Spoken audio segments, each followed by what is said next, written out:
for India today. Let's raise the big questions then today.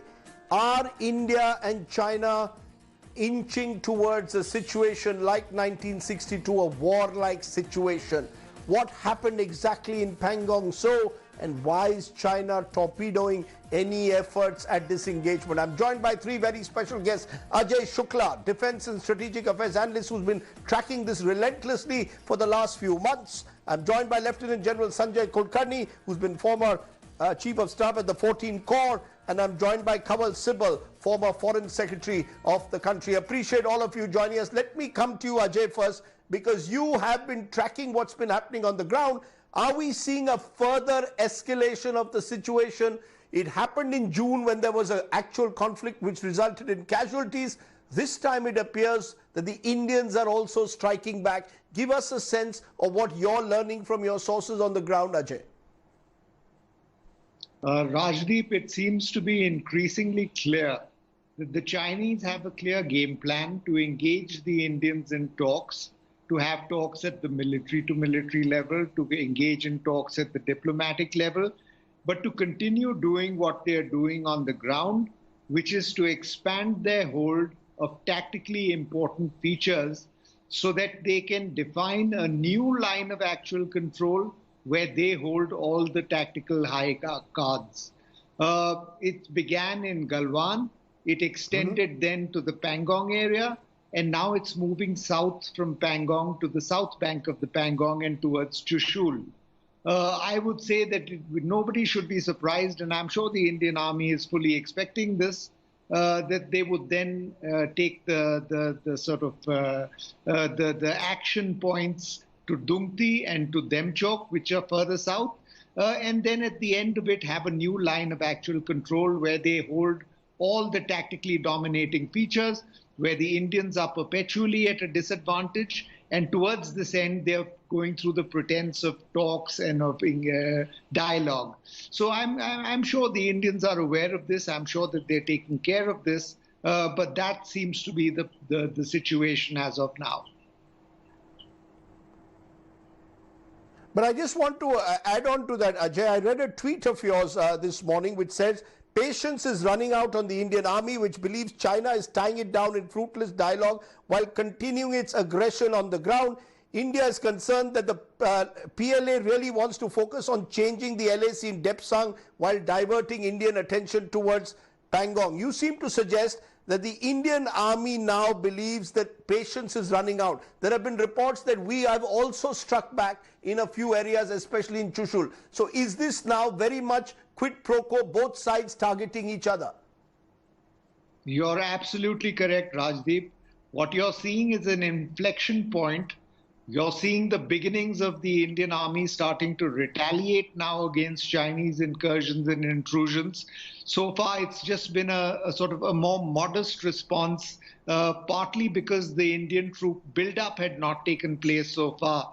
But now the Indian troops are in place. I think that if the Chinese continue trying to expand their hold and their threshold and their control over more important features, you're going to see more vigorous Indian retaliation from now on. I think that the young officers on the ground who are very aggressive, who are very good soldiers, they don't like the idea of being tied up in dialogue while the Chinese troops continue to expand their hold. So that's what I was referring to when I tweeted that. The Indian Army soldiers on the ground and the young officers on the ground are itching for action.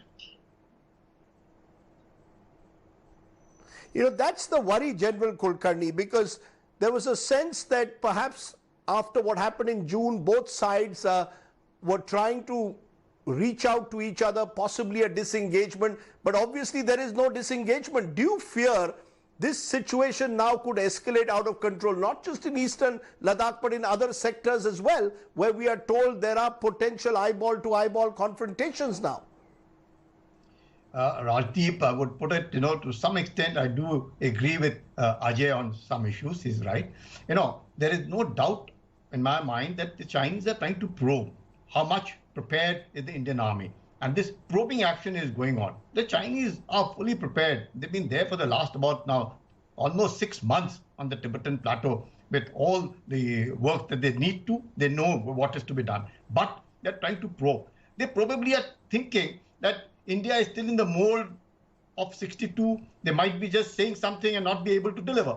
But what happened at Galwan is the turning point. They realized it at Galwan that it happened all too sudden. It wasn't actually, it was premeditated from the Chinese side. They probably would have thought, but they did not expect that kind of a reaction, which came so violently from the Indian troops that the Chinese were just taken aback. And after that, they're busy probing. Now you try and see this, the action that the Chinese are trying to do, a provocative military action on the southern side of Pangong Tso Lake. What is it indicative? The Chinese are wanting to establish a foothold on the southern bank. The moment this foothold is established on the southern bank of Pangong Tso, the game changes, because then they have a free run. And that run, they thought they could be able to do it. The very fact that the tactical ISR, that is intelligence surveillance and reconnaissance, the fact is, the fact is the Chinese are not holding back. General Kulkarni, the fact is, despite your claim that Galwan was an inflection point, the Chinese are not holding back. They are continuing with their aggression. I'm just getting in more breaking news. Indian security forces have today foiled an attempt by the Chinese army to transgress into Indian areas in the general area of Chumar. Around 7 to 8 heavy vehicles of the Chinese army set off towards the Indian side of the line of actual control from their camp. Sources are telling Aaj Tak and India Today, in Depsang area also as part of the Chinese build-up, their troops fired illuminating shots in the air after dark yesterday, after which tension has increased. The point is, the fact is, whatever our retaliation, the Chinese are not stepping back. They are not disengaging. That's the concern, isn't it, somewhere, General Kulkarni, that the Chinese seem to be here to stay. Yeah, Rajdeep, you're right. The Chinese are inching for confrontation. They're inching for confrontation. They are provoking the Indians to see. They're gauging where could they be weak. Let me tell you, a defeat or even a draw by the Chinese is a total defeat for them. They know at this point of time, if the Indian army is so strong, they will not inch. They would rather wait. Wait and watch, even if it's 1 winter, 2 winters, 3 winters. The Chinese, the way I look at it, are inching for confrontation. They're wanting India to toe their line. They're wanting the LAC, which they perceive to be accepted by India. Indians are not going to accept it. If that be so, then it's absolutely clear what are the Chinese there for. The Chinese are there to probe, to see, can they win? When they know they cannot win, they will not confront. They will only do coercion. And that is what it will end to. Coercion as much as they can. The strategic alliances also will prevent confrontation. But the Chinese coercion, pinpricking will continue till they feel...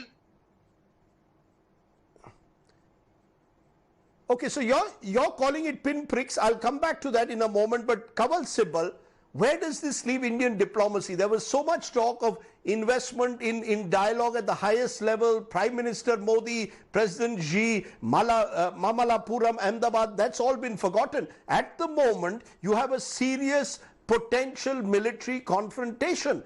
Do you believe it is now possible to invest in reaching out to China diplomatically? I know that Foreign Minister Dr. Jaishankar, along with his Chinese counterpart, are at the SCO summit in Russia. Is there possibilities at all of any diplomatic engagement, or are matters now slowly getting out of control?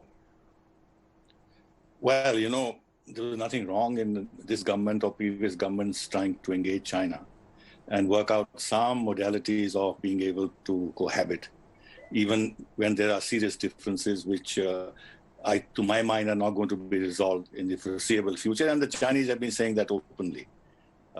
All their policies that we see directed at India are strategically very adversarial, and they have not relented. So their political and diplomatic position, as we have seen with regard to India, whether it is the NSG or the UN Security Council, or raising the Kashmir issue in the UN Security Council, or the neighborhood policy, the CPEC, BRI, whatever it is, maritime maritime pressure on India, the Silk Road. So all these are clear signs that China wants hegemony, wants to dominate Asia, and wants India to accept China's superiority and its #1 position in Asia, which for them is the stepping point then to really begin their wider confrontation with the United States of America. But since they're on the border and we have a problem there, it's a very strong country. It's the second largest economy, the biggest exporter in the world, with economic tentacles everywhere. We have to engage them, and we've been engaging them. But China has now, to my mind, started pursuing policies which have actually started to begin to destroy their international understanding. It is the beginning of the collapse of Xi's foreign policy as he had thought he would pursue in terms of achieving his dream. So China actually has committed a very grave mistake in confronting India in Ladakh, even when they're embroiled with the United States in South China Sea and the ASEAN countries and Japan and others. So they can't fight on two fronts. You know, we talk about our problem on two fronts. China has a bigger problem on two fronts because they are the strongest military power in the world, which is confronting them in the East. So there is a limit beyond which China simply cannot go. And if they continue this confrontation, if they don't reach an agreement with India, their international position will become even weaker as time goes on. Right. So it's a loss-loss situation for them. Yes, it is a problem for us. It imposes a lot of burden on us. It makes us, it confronts us with difficult choices. You're saying it's a loss for the Chinese. Then, but China is going to be a bigger loser in this. Okay, you're saying China is going to be the big loser if they escalate the conflict further. But I just want to take a pause on this because we've got a story which shows just exactly the kind of military buildup that's taking place on both sides. This is perhaps the biggest military buildup since the 1960s. So you are now in a very, very serious potential military confrontation-like situation with both sides showing aggressive intent. Take a look at what exactly is happening now on the border in terms of the military buildup. Here's a story.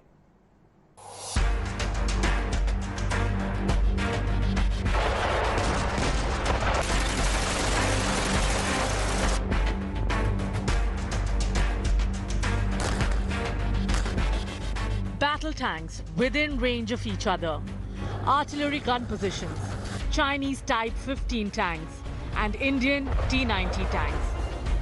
The south bank of the Pangong Lake is on the boil like never before since the 1962 war. That's right, the latest flashpoint is across the Pangong Lake's Fingers area on the southern side.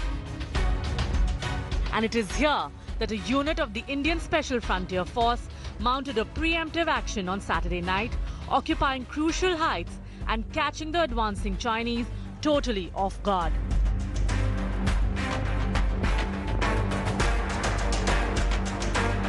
Chinese Type 15 tanks now sit near the base of the mountains, with the Indian forces staring down at them. But the Chinese tanks are not the only armoured strength in this sector. Let's now zoom out to give you a bird's eye view. This is where things now stand. The red arrow points to the heights taken over by India at the line of actual control, including Kala Top. But just a few hundred meters downhill are Chinese tanks, armed and ready, but totally at a disadvantage because they are lower down.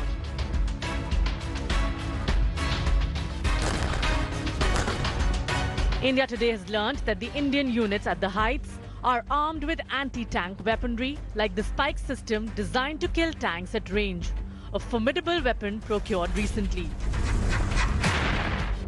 But the Indian warriors on the mountain also have tank support in the sector. To the bottom left, near the Spangur Gap, is a full regiment of Indian T-90 tanks, deployed in advance precisely to preempt Chinese aggressions in this sector.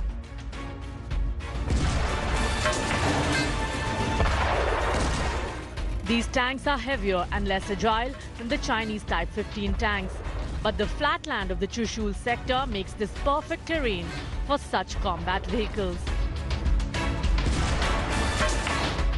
This is the first time that Chinese Type 15 and Indian T-90 tanks have been positioned so close to each other, completely within range and on terrain where both can be very effective.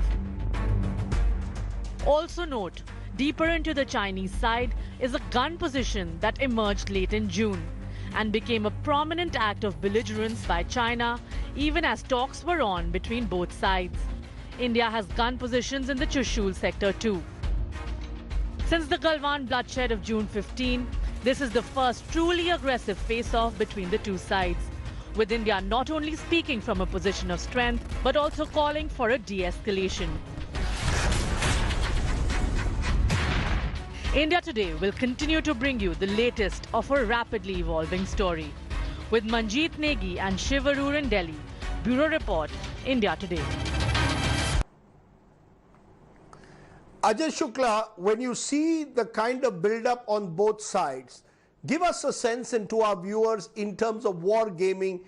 Are we at a huge disadvantage vis-a-vis the Chinese, or would you say that we are now much better prepared after being caught perhaps napping in March, April, May when the Chinese made these advances, that we are now in a better position to strike back as we seem to be in the last 48 hours? Yeah, that's a realistic assessment, Rajdeep. We were taken by surprise when the intelligence sort of misassessments took place towards the end of April. The Chinese were largely unopposed when they entered Indian territory in the beginning and middle of May. But then the Indian build-up started. And now there is an approximately even build-up on both sides. If the Chinese do attempt to sort of occupy more territory, as we saw yesterday, day before yesterday, they are going to be opposed, they are going to be blocked, and to that extent, there's an evenness in the sort of deployment right now. But remember, this is just in Ladakh. The Chinese do have the option to open other fronts as well. The Chinese military has the sort of the flexibility, the communications grid, the logistics network to open fronts in other sectors as well. And India will have to be prepared for that. We cannot just believe that the confrontation will be confined to Ladakh, and if we continue to hold the Chinese there, we've achieved our aim. It will be a much wider confrontation. The Chinese have been planning for this for a long time, and the Indians will have to bargain for a much broader engagement with the Chinese now. So when General Kulkarni says these are pinpricks, you don't agree? Are these pinpricks, or are these part of a wider strategy to gain strategic advantage? Rajdeep, the Chinese have come with a certain strategic aim in mind. The frontage, can you hear me, Rajdeep? Mm-hmm. The frontage on which they have come, the sort of frontage on which they have come, the force levels with which they have come, the aggression with which they have come, means that this is not just pinpricks. This is a clear, concerted, strategic plan that the Chinese have. It's rooted in larger political goal, which could be both domestic within China as well as external and strategic. So the Chinese, I mean, we absolutely cannot dismiss what is happening as a pinprick. This is not a pinprick. These are clearly concerted plans and which are being implemented on the ground. We need to take them with all due seriousness. General Kulkarni, you want to respond? These are much more than just pinpricks. This is possibly China's biggest attempt since the 1960s to expand its influence and gain territory across Ladakh in particular, and who knows, as Ajay says, possibly in other sectors as well. Rajdeep, when I'm talking about pinpricks, he's trying to probe. That's the word. He's trying to probe to see where and how does India react across the front. I'd say 3,400 and 3,800 kilometers along. He would try. Wherever he wants to see, he will try. That is why he has gathered. Again, if you look back in 1979, he gathered 2 lakh troops, almost 20 divisions opposing Vietnam. And when Vietnam was unprepared for, he assaulted. It is that he knows. And despite that, what did the Chinese get? A bad name. They did not do anything. Who won? The Vietnamese won ultimately with the kind of image they had, even after having lost Americans, the French, and everyone over there. So in this context, when I say it, they're trying to probe. They have come, of course, with intention. Who would want to have so many divisions across until unless they have a reason for it. And they're trying to. But they will not succeed. They thought that at a point of time that they could coerce India. Okay. This coercion pressure will continue from their side. And that is what they're looking at it. What are Chinese wanting? Chinese believe that they're the center of universe. China cannot accept defeat. And now when they're seeing what has happened in South Pyongyang, so they've realized, well, they were almost at the verge of defeat. The Chinese troops and the Indian troops were heading for that ridge line. And who won? The Indians got there fastest. And that is also giving them a feeling that it is not the right time now to do it. If they feel that it is the right time, they'll definitely do confrontation. But when they know that this is not the time, they're trying to probe everywhere. All across. They're probing in Arunachal Pradesh, they'll probe in Lipu Lake, they'll try and probe in Central Sector, they'll try and probe in Sikkim, they'll try and probe in Eastern Ladakh. They'll probe. Right. But if they find that they've been confronted very badly from the Indian side and they're getting it back, and the Chinese must get it back. Chinese only understand one language, that once they get it back, they know it is strength on the other side, you will find the Chinese retreating. Very quickly, Kanwal Sibal, I just have 30 seconds. Want to get a sense from you. Are you telling me now that therefore the diplomatic options should be closed? That whatever has to be done now at the military level, and any disengagement also will have to be taken at the level of the commanders? This is out of the political and diplomatic sphere of influence? See, two things. One is that when we talk about the strategic aspect of what is happening, it is not only military, it is political, diplomatic, economic. So whatever small gains that they may make on the military side, they will lose enormously on the political, diplomatic, and economic side. So they have to make their calculations as to whether it's worth it. Secondly, even if in the worst case scenario, they manage to change the line of control somewhat to their advantage in terms of occupying tactical heights, the damage that this will do almost permanently to India-China relationship will be very severe and at China's cost. Because everybody all across the world will continue to cite this as China's aggression, China's hubris, China's expansionism. Already this language is being spoken and everybody is going to become suspicious, barring Pakistan maybe. And therefore, the loss to them in terms of what they seek to achieve on the international plane will be very severe. So I think China has made a serious mistake. They're not going to gain from this. And insofar as the bilateral relationship is concerned, I think it will never be the same as it has been before in terms of trying to engage China and find some modus vivendi. Now there will be an undercurrent of almost permanent adversarial confrontation of sorts, where India will have to make certain choices in terms of it's China in terms of security with other partners, whether it is Quad or Indo-Pacific or Vietnam or Indonesia or whatever. Strengthening our Navy in particular, our Air Force. That's for the future. That's for the future, Mr. Sibal. That's for the future. For now, the fact is the situation remains hugely tense along the border, with the distinct fear of it escalating. That is really why this is our big story this evening. The standoff on the border is spiraling out of control. Let's take a break at this point. When we return, I'm going to turn to the other story that's being